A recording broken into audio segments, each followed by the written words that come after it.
Hi everyone, this is Venus Brown, Season 5, Episode 5, Discussion and Review, coming up. If you like this video, please click the like button. If you want more content, click subscribe. If you click that little bell and click all, then you'll get more content notifications. Now, when we start the episode, we find that June just finished her little dream about Hannah that she has occasionally when she's in the bath, when she is at home, when she's resting.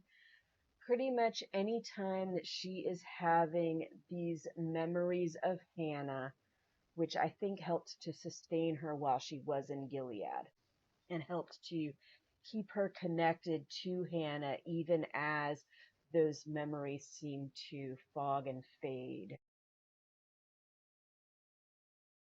She has this dream and then is awoken by the phone. She gets this opportunity to meet up with Mayday because they found that there is somebody who has information on the Plums, the new wives' school situation that these young girls are being put in when they are commander's children.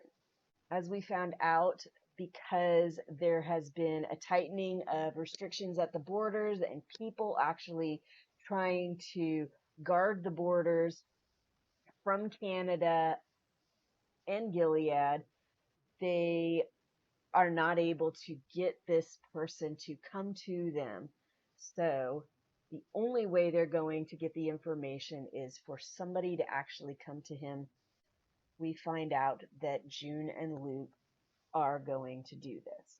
The next opportunity we see is with Serena in her new refuge that where she has been taken in by the Wheelers, and she has her own little fan club of people that seem to be fairly privileged and connected to the Wheelers somehow and have fertility issues, and they see Serena as this guiding hope that maybe they too could get pregnant or have a kid or possibly have her kid, but we won't go into that yet. We also see little glimpses here and there of Serena thinking she's going to utilize these situations in order to advance her views, in order to advance her place in the world, in order to get a higher position and status within Gilead, even as she is placed outside of Gilead.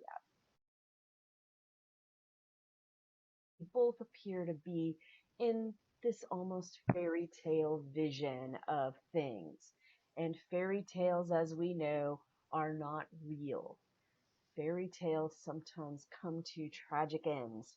June and Luke, they go on their hike to get across from the Canada and no man's land border over to where this kid is, closer to the Gilead border. When they get there, it is already light out, and the kid feels that it is too dangerous for him to stay out there or for him to uh, take them back to the front or anything like that. It's too dangerous because it is broad daylight. So he brings them back to his lair where he's staying. His lair turns out to be a bowling alley, which is definitely kind of a remnant of the past that he gets to access while he's on guard duty. And he tells them that it gives him a place to stay that is out from the cold in the woods, and it even has a bathroom. He turns on the lights. He's got Christmas lights strung up around there.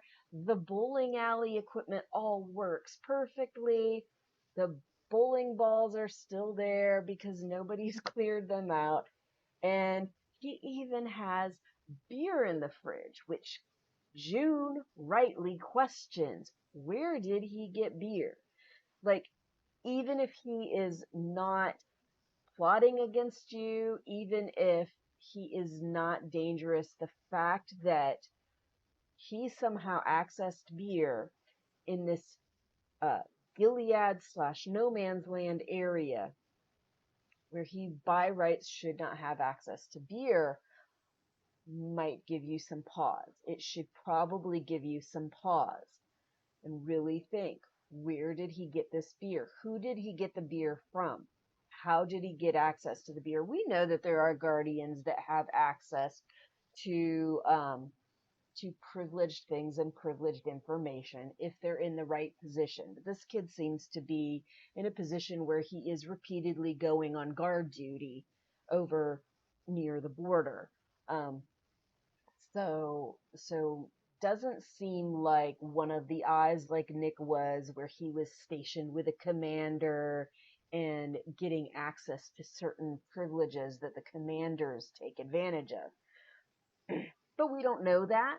We just know he somehow has access to beer, something that they are not supposed to have in Gilead for the most part, and something that he probably would have um, had to go out of his way in order to get access to.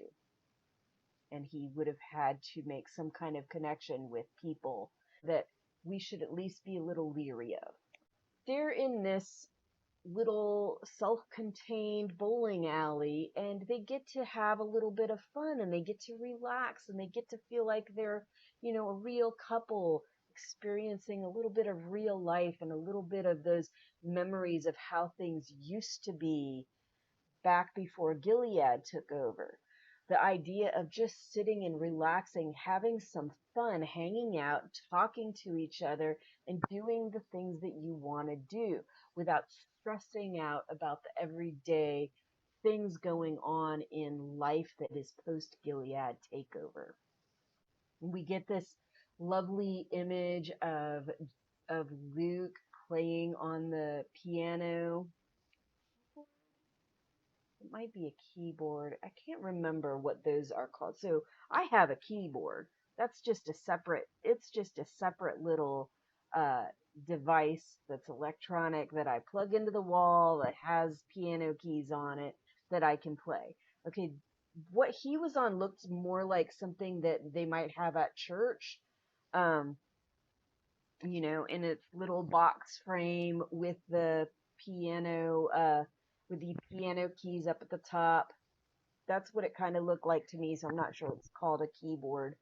Um, I'm not sure it's called a piano either, though. Whatever. Somebody can correct me if they know anything about that side of pianos and keyboards. But he starts playing first fun little old fashioned ditty and just messing around and everything, and they're kind of enjoying themselves, and June's giving him the eye like, you are just so crazy, or you're just so dorky. I give my husband the same eye sometimes, because my husband can definitely be a dork sometimes. I can definitely be a dork sometimes. So sometimes we give each other these little crazy eyes like, you are just crazy.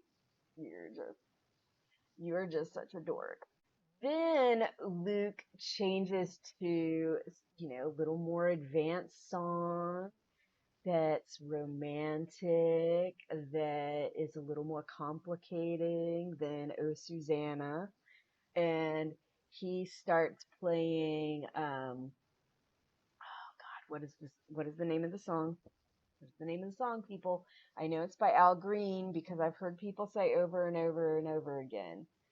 I don't know the names of songs very well. I tend to know how the songs go, but not necessarily the names of the song and not necessarily the people who sing them. So anyway, Al Green, I think, So Brand New or something like that. He sings he sings a little bit of that. Yeah, his voice gets a little crackly, but he still sounds decent.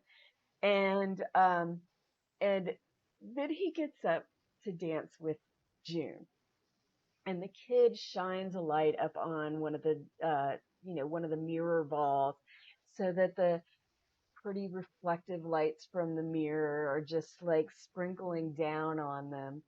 And after Luke had sang and played this song, the kid asks him, did you write that?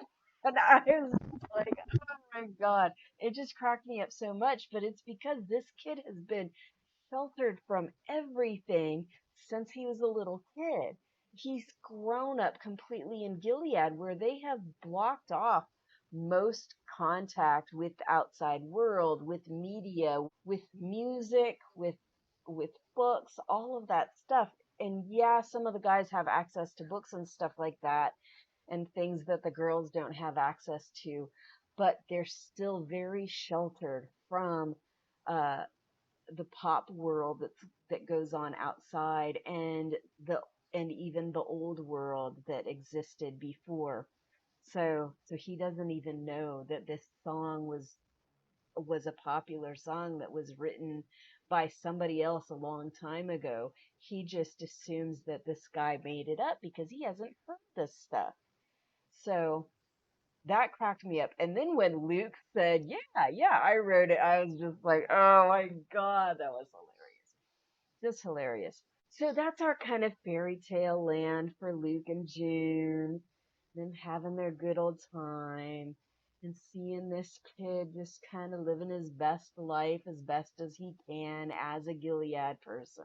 Then for Serena, we see her living in her fairy tale land, this beautiful house where the Wheelers have taken her in and they're giving her all this food and they're taking care of her and giving her protection from those crazy protesters that were outside of her building. She even manages to get the Wheelers to get her access to a phone so she can ring up Lawrence and discuss her fabulous business ideas with him. Seems to have this lovely relationship with Mrs. Wheeler and her faithful fans of Serena, so that Serena can feel like the wonderful, appreciated person with all the business ideas and who's being taken seriously, and feel like things are really going her way, like she's going to get the plans that she wants in place and she's going to be able to have an active part in her ideas and in her vision. We know these fairy tales, they must all come to an end at some point because they're not real.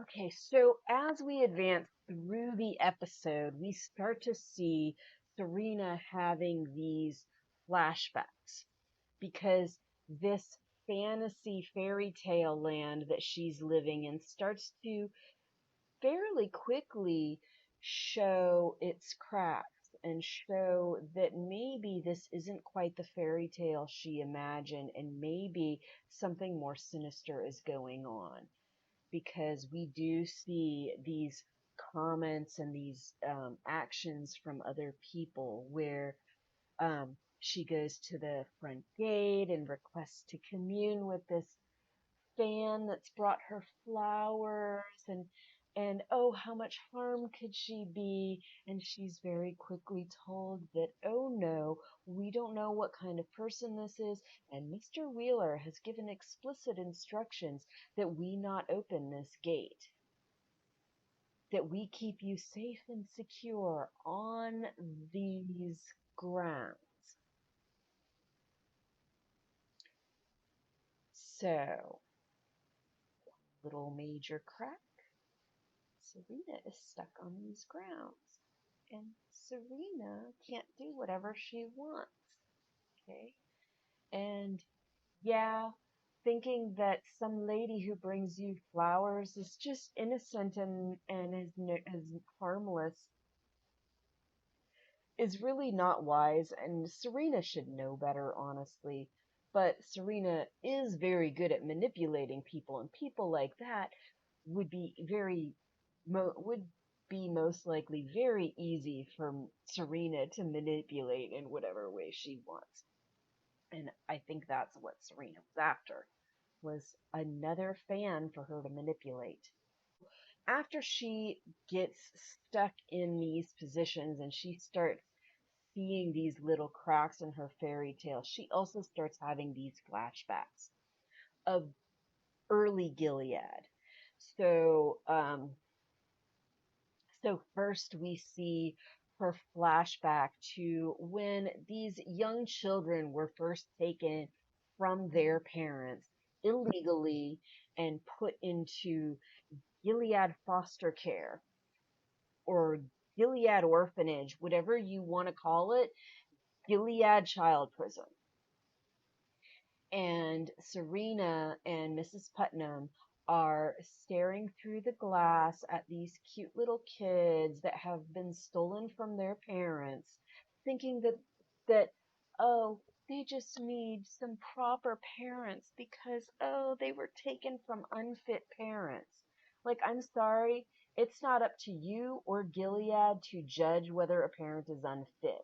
And that's exactly what Gilead did. Gilead took all these families and said, you're not fit because you don't fit our ideal image of a parent. And so we're going to kidnap you, possibly kill you, put you in our freaking system that you don't want to be part of, that you never volunteered to be part of. We're going to take your kids and we're going to pawn them off on other commanders that we believe are, that we think are going to be fine, upright, upstanding parents. Just sad and sick, disgusting. But then again, we kind of do this ourselves in our own in our own society. We take kids from homes that we say are unfit and put them in other people's homes, and sometimes those homes that they claim are going to be upstanding parent homes that are going to be homes that are best for the children turn out to be complete nightmares. We know this happens in real life, and why would it not happen with a freaking regime like Gilead? We also hear their just rude, hypocritical remarks about these kids that you don't know where they come from or what kind of person they are, what kind of parents they came from. And I couldn't imagine having them in my home. Because, I mean, frankly, we've all seen that Serena and Miss Putnam are like very, like, nose stuck straight up in the air. Just very, very freaking judgmental, nasty hypocrites. Anyway, later we see the flashback of Serena after she had said that, oh, she's going to keep, her and Fred are going to keep trying. They're not going to try to use the handmaids yet because they think they will be blessed by God and have children. And both Mrs. Putnam and Serena end up finding out, well, maybe their blessings aren't really coming because they're freaking evil, nasty, hypocritical pieces of crap. And, uh, well, we'll say that they're not fertile, but let's be real. It's probably their husbands aren't fertile.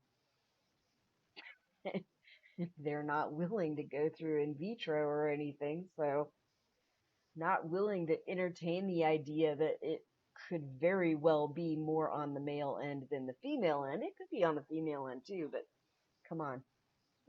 Anyway, Serena goes to the Red Center and talks to Aunt Lydia about this option to get a handmaid because things just aren't working. They have been trying and trying and trying, and nothing is happening. And so she says, I hear from Miss Putnam that this is an easy process. And then she kind of she gives Aunt Lydia this kind of look like, I don't know. I don't know what the look was, but it wasn't a look of let's do this. It was a look of trepidation, I think. And so Aunt Lydia seems to spot what's going on, and she begins to, give her spiel about these are our finest, most fertile candidates, and before you know it, you pick one of these and you'll have your own precious little baby. So, so that at least gets the ball rolling so Serena can pick which handmaid she thinks will be appropriate. And the first person she picks up, um, Aunt Lydia makes the comment that, oh yeah, Commander Waterford has been eyeing that one too, and she's like, well, close that up. Never mind. Let's skip that one because these women know what kind of husband they're married to. Both of them, especially now, know what kind of husband they were married to. We're past tense for Serena, but present tense for Mrs. Putnam. All right, anyway, so she goes to the next one, and instead of Aunt Lydia making any comment about Mr. Waterford eyeing somebody, she just goes on about how she's going to have this precious baby. So so then Serena's like, okay, yeah, here, we'll take this one. And I think we know because of previous episodes, if you've watched the later seasons or the earlier seasons, and I think you know that their first handmaid was the one that hung herself, and June was the handmaid that came right after that. So I'm pretty sure they had one handmaid before June, and that handmaid was the one that killed herself, um, which is very, very sad. But yeah, it looks like that was the first handmaid who killed herself, and then June came afterwards. And I'm sure a lot of the stuff that Fred was doing with June was also stuff that he was doing with that girl that killed herself, which, I mean, I remember back when June found out that Fred wanted to play Scrabble. And in some ways it sounds so innocent and it sounds so safe. Yet, in other ways, if you really think about it, it's just putting these girls in such a freaking awkward position and really, really taking advantage of your power and your ability to manipulate these girls. So, so in that aspect, and in the situations that come later after the Scrabble sessions start taking place, it it also helps build this relationship with these vulnerable girls where they can feel like they can get away with a certain amount of stuff while they're with him, and they can be in this semi-safe situation for a while, but it still feels very awkward and unsafe at the same time, and things just gradually get like spin more and more out of the girls' control because these guys are manipulating them and taking advantage of them and putting them in really, really bad, dangerous positions. Outside of the flashback, where we're now going to look at this vision, mostly this vision that that Lawrence has. Now we've seen little bits and pieces of Lawrence trying to push some of his vision forward from previous seasons. Um, and it has sounded like he wants to open things more to the outside world. He wants to make the image of Gilead look better to the rest of the world. Okay. And so he has been talking and trying to get the commanders he's working with to go along with things that would make Gilead look better and focus less on military might and more on um, ideals and more on ideals and having this positive image than really flaunting their nastiness. And this idea of Bethlehem definitely looks like part of that. Now, on one hand, we could say that Lawrence's vision is to make more and more of the world like Gilead, to open up the entire world to more of Gilead so that Gilead will be considered more acceptable and the world will be more accepting of it. Um, on the other hand, we could look at this as Lawrence is letting people in the world seep in order to start to form cracks and fissures throughout the Gilead system to hopefully eventually take it down. And that is what I'm hoping for. But that isn't something we could guarantee because Lawrence has these two sides where you can't always tell where his allegiance lies. So, so that's where I'm going to go with that. I do eventually want to get a hold of that map that he has for his new Bethlehem ideas because because stuff like that is just fascinating to me, and I would really like to learn more. Just like House of the Dragon and the Game of Thrones, I really want to get a hold of. I just haven't done it because I haven't had time, but I know the maps exist. Want to get hold of the maps of Westeros and Valeria, and all of that, and like really take a look at some of the things that have gone on and where they went on at. But for this purpose, I would really like to see what this map what this map looks like and what Lawrence's vision is for some of the different areas that used to be the United States and now are considered Gilead. I would really like to see that. Um, I'd really like to hear more about what his plans actually are. But we're getting little bits and pieces, and I like that we are getting that. Granted, we are presented these bits of pieces because of the nasty ass freaking Warren. This guy just pisses me off to no end. He should have been freaking terminated a long time ago when he was caught red handed with the shit that he did to freaking Janine.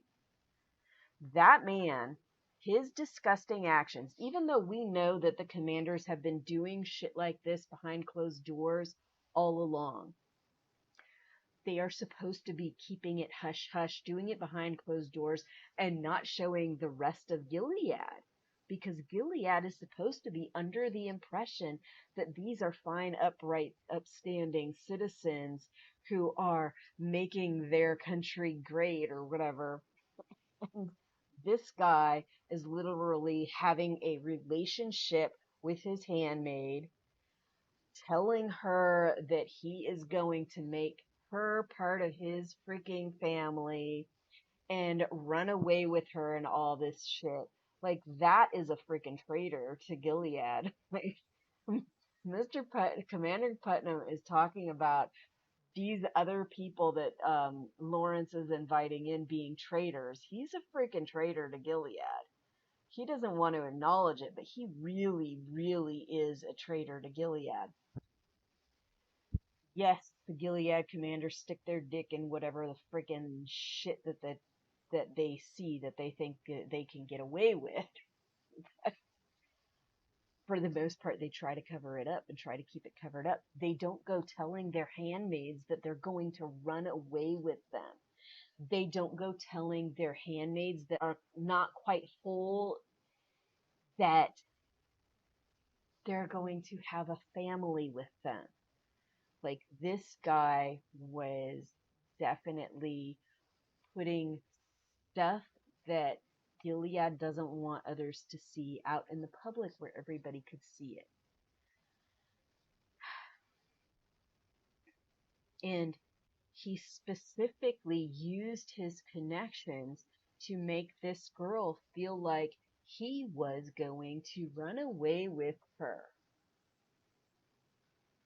which is definitely against any Gilead options that they allow for commanders. We see him bring up Lawrence's idea about New Bethlehem and say that this is a bad idea. We don't want people poking in Gilead business. We don't want them to know. We want to be able to keep conducting ourselves as we see fit without anybody else seeing because we don't need them cracking our, we don't need them providing spiffers in our system. And Lawrence is like, look, dude, you don't let anybody else in.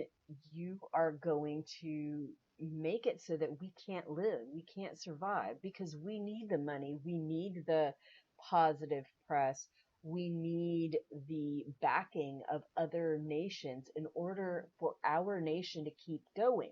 We can't keep going like this. And he's like, "Oh, lovely speech, but none of the commanders are gonna listen to you." But really, this guy is just a fucking credent. He needs to be taken out, and I suspect he will be taken out. And he is freaking nasty and creepy and disgusting. He doesn't seem to have a fucking moral bone in his body at all. This guy can go the fuck to hell where he came from and leave everybody else alone because nobody needs to see him or hear him. Anyway, he tells Lawrence that he doesn't want these people peeking their nose into Gilead's business, that these are traitors and criminals and all this stuff. And I've heard several people say these are that the people that Lawrence is inviting in are like former Gilead, and I'm not so sure about that. I think if you were former Gilead and you got out, then you have a general understanding of what that system is and why it was important for you to get out. Um, so I'm not so sure that that would be an appropriate audience to target to try to expand and make the Gilead image look better. My thought is that it could be Americans that fled at the beginning, that they didn't consider themselves Gileadians in the first place.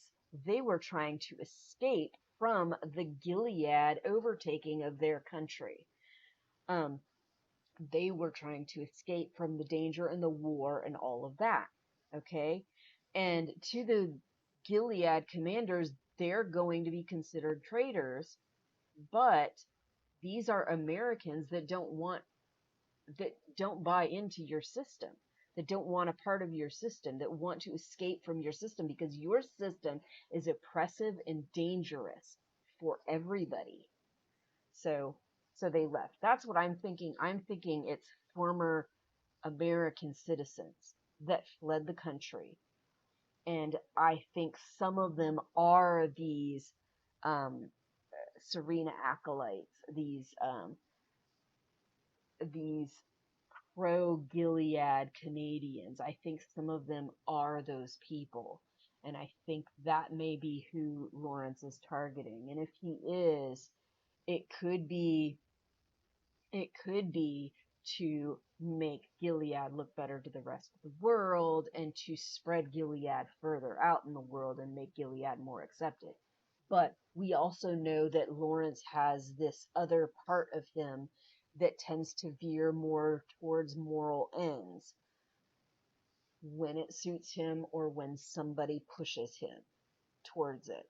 So this could also be him letting people in from the outside so that he can slowly gain control of Gilead and slowly take Gilead down from the inside.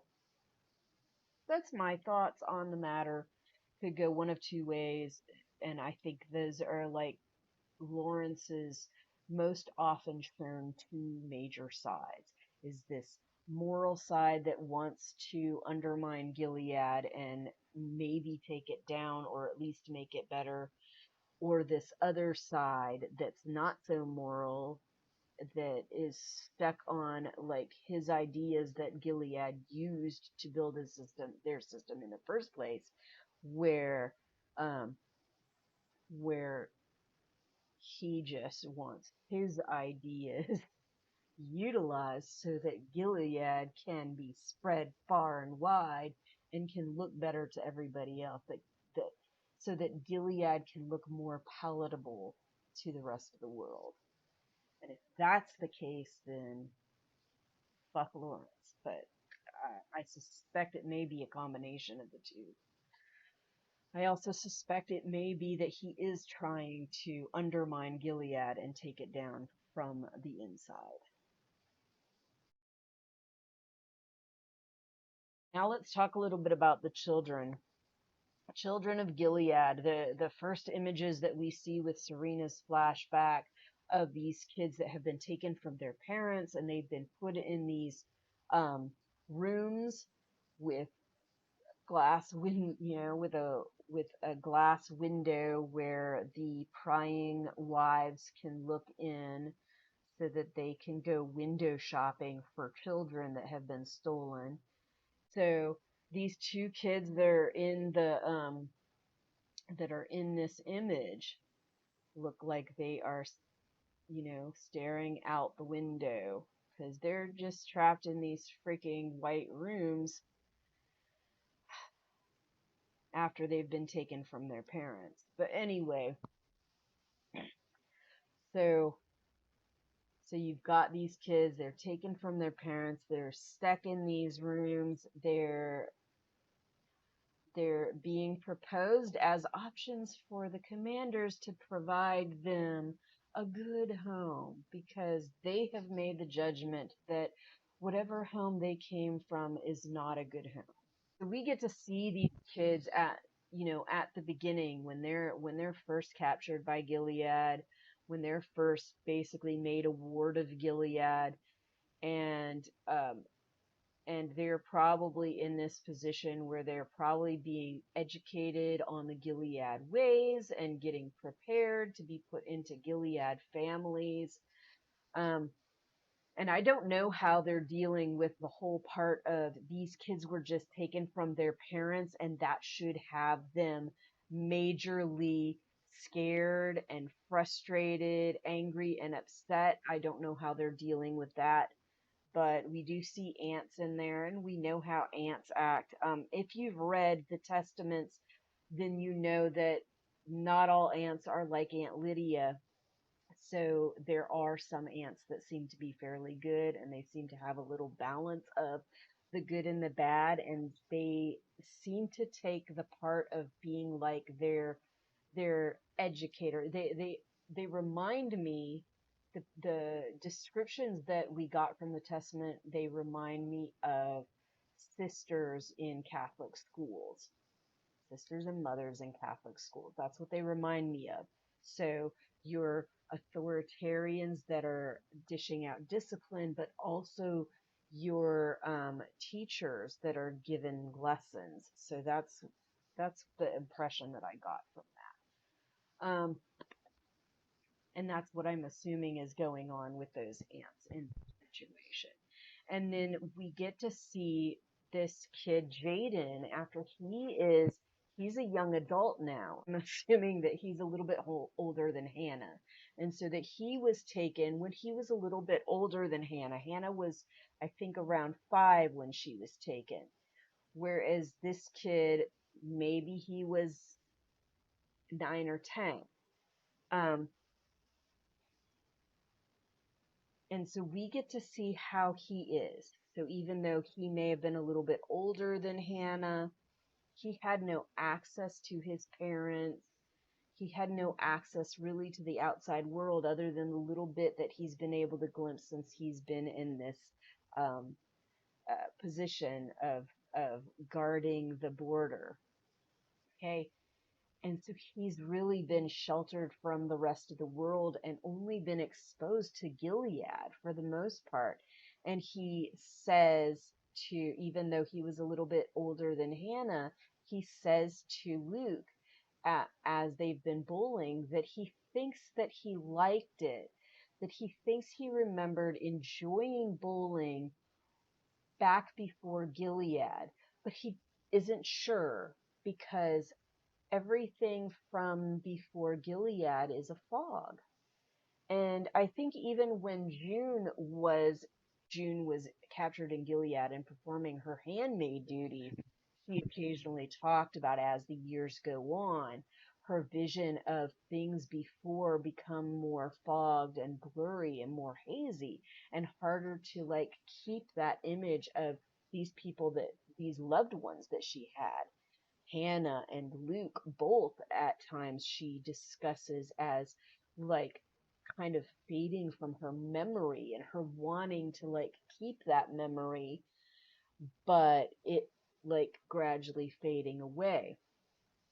And so this kid talks about that too. And the kid was younger than June, so the kid's gonna go through that more than June. Hannah and Hannah was younger than him, so Hannah's going to go through that. But Hannah actually had some connection with her mom every, only a couple times, but it was enough that she should still have a little bitty connection. It's just still going to fog out most of that stuff. And so I felt like this discussion that they had, excuse me, that this discussion that they had with Jaden can kind of clue them in, give them an idea of what Hannah probably really is experiencing when it comes to memories of the past before Gilead took over. That it really is going to be a fog, and um, that she's going to have very little idea of what things were before Gilead, which is sad. But I think June probably knows that a little bit just because of what she went through, but it really makes that more clear that this kid has very little memory of anything before Gilead. Most of his memory is Gilead, and that is probably what Hannah is going to be dealing. So so they're trying to really get Hannah out, but that's something that they'll need to consider, is that when they get her out, she is going to be completely brainwashed mostly by Gilead and have very little memory of anything before Gilead in the first place. And I think we've seen a little bit of that with um, some of the littler kids that were born into Gilead, or were much more young when they were taken by Gilead.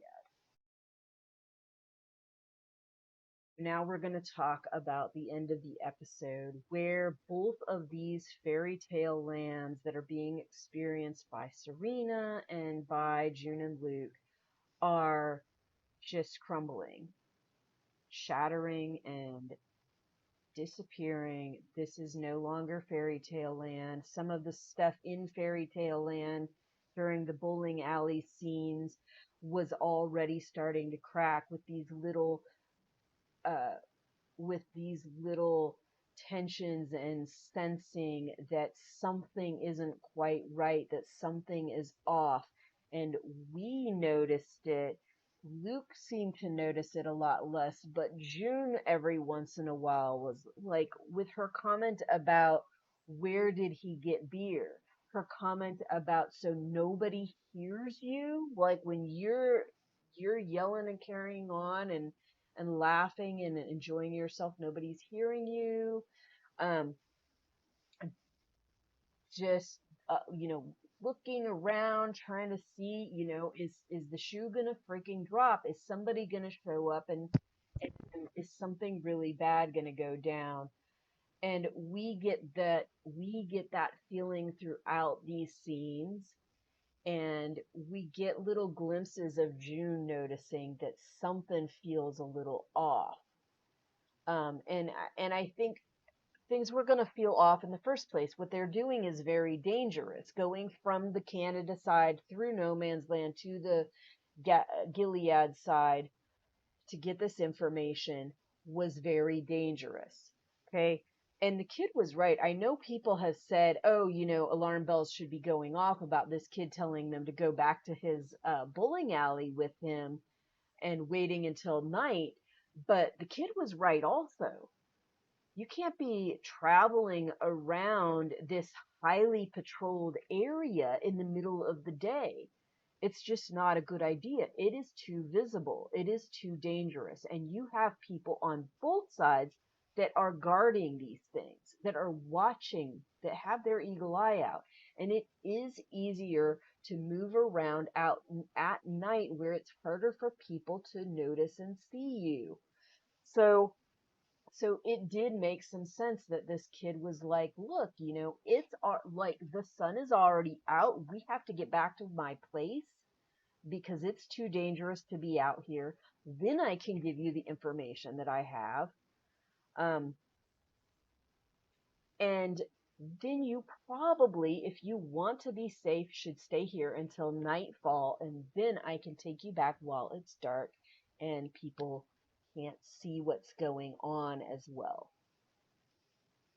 Unfortunately, he took them back a bad way. He was trying to cut off time to make it quicker and easier without really contemplating, hey, I already know that sometimes there are mines out here that the rebels have placed, and this shortcut may not be completely safe or may not be all that safe, but I suspect that those mines have been sprinkled throughout a lot of those areas, and whether it be his shortcut that he thought was safe or the longer route that they were given, um, that was safe. I think he's not going to really realize that. He's just going to know in the back of his head that yes, the rebels do sometimes put mines here and there that you have to be careful of, and he wasn't being careful. He was walking backwards while talking to them and making light of the fact that, hey, this shorter route is quicker and easier. And he's a kid. Um, but even if you're not a kid, June does dangerous shit like this all the time. June did dangerous shit like this while she was in Gilead all the time, putting people's lives at risk without realizing that what you're doing is not well thought out and well planned and can be dangerous and kind of stupid. He didn't, I don't think he really realized that. I don't think he really put it together that there are these mines here and there, and that maybe you might be walking through an area that might possibly have a mine in it. He's just looking at it as, it's dangerous out here. We need a quick way to get you back. And I know this route is shorter. And so I'm going to take you through here. And unfortunately, his shorter route was also a dangerous route. And he got the blunt of that danger. He stepped on that landmine. Think I don't. Some people said, "Oh, did he just take his foot off?" I doubt that he took his foot off, but I suspect he shifted his foot and his weight enough that the weight came off of that mine enough to set it off. And that's and and that can happen. And I think that's what happened with him. He took too light of the situation, just assumed that it wouldn't be that bad or that it might be a dummy or something like that, and didn't use his brain enough. I don't know how much he has been trained on how minds work. So I don't know if he understands that you really need to be keeping your weight on that, um, and try to find a way to keep the weight from shifting so that you can, um, keep weight on it and keep that thing from going off. I don't know that he knew that. I would hope that these idiots that are training these guardians are explaining this kind of shit to them if they're guarding the freaking border of Gilead. But I don't know. I don't know how they're training them. Poor kid gets steps on the mine, sets off the mine when he's making light of it, and loses a foot. And June goes and uses his belt as a tourniquet to try to cut off the bleeding. The problem is that all those other guards were in the vicinity enough to hear the freaking bomb go off, to know that Jaden was in the area, and to start calling out to Jaden. And so they know that he's there. And I'm pretty sure they get to him soon enough to see that freaking June and Luke are there, that these other people that shouldn't be there are with him. Okay. Plus, somebody put a freaking tourniquet on his leg, so somebody obviously did that. I am not convinced, though, that the people that got June and Luke were the Guardians. The Guardians were going were going towards Jaden and going to I think they were going to help Jaden. Could there have been Guardians in those military vehicles? Yeah, there could have been. But to me, those people were not wearing Guardians outfits. They looked like they were not Gilead people. They looked like they were probably somebody else, like a militia or like angry Canadians that want the Americans gone, or other people that are working with Gilead for their power, money, and connections. That's what they looked like. They probably are to me, and they captured June and Luke. So that's what I'm thinking, is that these are not Gilead people. These are possibly wannabes that wanna be Gilead people and aren't, or they are angry people that don't want the Americans there. Take it how you want. But either way, that fairy tale land for June and Luke goes out the window. They get captured, and we probably get to see in the next episode a lot of what's going to happen to them. Okay, now fairy tale land for Serena when she is on the phone with Lawrence and Warren shows up and she says, "Well, I didn't expect you to be there." And Lawrence is like, "No, no, nobody did. Honestly, nobody expected him to be there." And then, but unfortunately, Warren is there. He's on with her on the whole call. Serena gives her idea, which was a good idea, honestly, and um, and Warren says, "We'll take your idea into consideration." Cuts her off as she's trying to explain her ideas of how to implement it, and just hangs up on her. And Lawrence is like, "Man, you know how to work with these ladies, don't you?" And he's like, "Yeah, you got to keep her on a short leash and tug that leash every now and then." I'm just like, "Shut the fuck up, you nasty creep. Just get the fuck out of our lives. Nobody wants to see you. You're disgusting. You're disgusting, nasty, and you are a Galadian traitor, even if you want to pretend like you're not. You are." When Serena is standing there, the guy makes her take this vitamin. So the whole time I was definitely getting these vibes that you're in a Gilead prison. You have been made a Gilead prisoner in Canada, and you did that on your own. You made your own bed, and now you are laying in it. Good job, Serena. Good job. But, there goes her fantasy land, her fairy tale land, crumbling in front of her. All right, so let's see. Okay, so overall, I thought this was a good episode. It was very tense.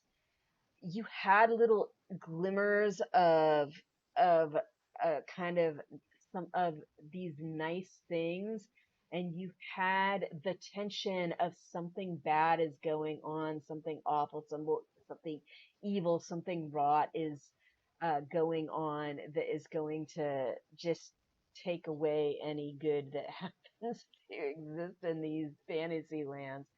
And and then by the end of the episode, yeah, this fairy tale has ended, and now you are in a really freaking dire situation again. So, but I liked it. I enjoyed it. I have really enjoyed this season. I know some people are complaining, but I don't care. I like this. I am good with this season. I'm okay with the close-ups of June. I know it irritates the people. I know it irritates some people, a lot of people. I know that people are tired of it, and I know people are tired of June going through the same things and always getting out. But she has June body, she has June armor, so I don't know what else you're expecting. And, and we know that the close-ups of June's face are part of Handmaid's Tale. That's part of what they've done from the beginning, and they'll continue to do it because that's part of it. I mean, So, yeah, it can get irritating and it's not necessary, but it is a part of Handmaid's Tale. They could change it, but I don't think they're going to. So, so I don't see a reason to keep beating the same horse to death. We know they're problematic. We know people don't really like it, but we know that it's going to continue on because it is part of Handmaid's Tale. So, so I'm not going to continue to beat that dead horse. I still think the season overall has been very good. And I think this episode was very, very good. Some people said it was too slow, but I don't really think it was too slow. For what it was, we knew it was going to be slow.